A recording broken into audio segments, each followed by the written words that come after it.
KTU syndicate യോഗത്തിൽ വകുപ്പ് സെക്രട്ടറിമാർ വിട്ടുനിൽക്കുന്നുവെന്നാരോപിച്ച VC ഡോക്ടർ ശിവപ്രസാദ് ഹൈക്കോടതിയിൽ. ഉന്നത വിദ്യാഭ്യാസ ധനകാര്യ വകുപ്പ് സെക്രട്ടറിമാർ, സാങ്കേതിക വിദ്യാഭ്യാസ വകുപ്പ് ഡയറക്ടർ എന്നിവർക്കെതിരെയാണ് ഹർജി. രാഷ്ട്രീയ കാരണങ്ങളാൽ സർക്കാർ ഉദ്യോഗസ്ഥർ വിട്ടുനിൽക്കുന്നത് സർവകലാശാല പ്രവർത്തനം അവതാളത്തിലാക്കിയെന്ന് VC ചൂണ്ടിക്കാട്ടി.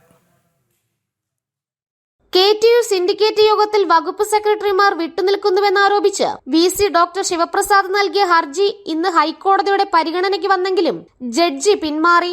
ശിവപ്രസാദിനെ വ്യക്തിപരമായി അറിയാമെന്ന കാരണത്താൽ ജസ്റ്റിസ് N നഗരേഷാണ് പിന്മാറിയത്. ഉന്നത വിദ്യാഭ്യാസ ധനകാര്യ വകുപ്പ് സെക്രട്ടറിമാർ, സാങ്കേതിക വിദ്യാഭ്യാസ വകുപ്പ് ഡയറക്ടർ എന്നിവർക്കെതിരെയാണ് VCയുടെ ഹർജി.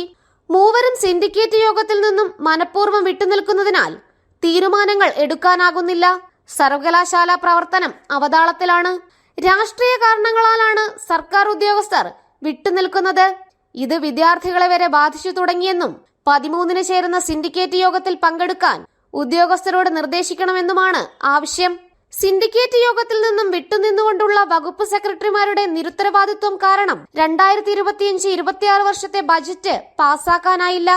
ജീവനക്കാരുടെ ശമ്പളം മുടങ്ങി, പെൻഷൻ ആനുകൂല്യങ്ങൾ നൽകാനായില്ല, ഇന്റർനെറ്റ് കണക്ഷൻ എപ്പോൾ വേണമെങ്കിലും തടസ്സപ്പെടാം, ഡിജിറ്റൽ സേവനങ്ങൾ മുടങ്ങിയെന്നും VCയുടെ ഹർജിയിൽ പറയുന്നു.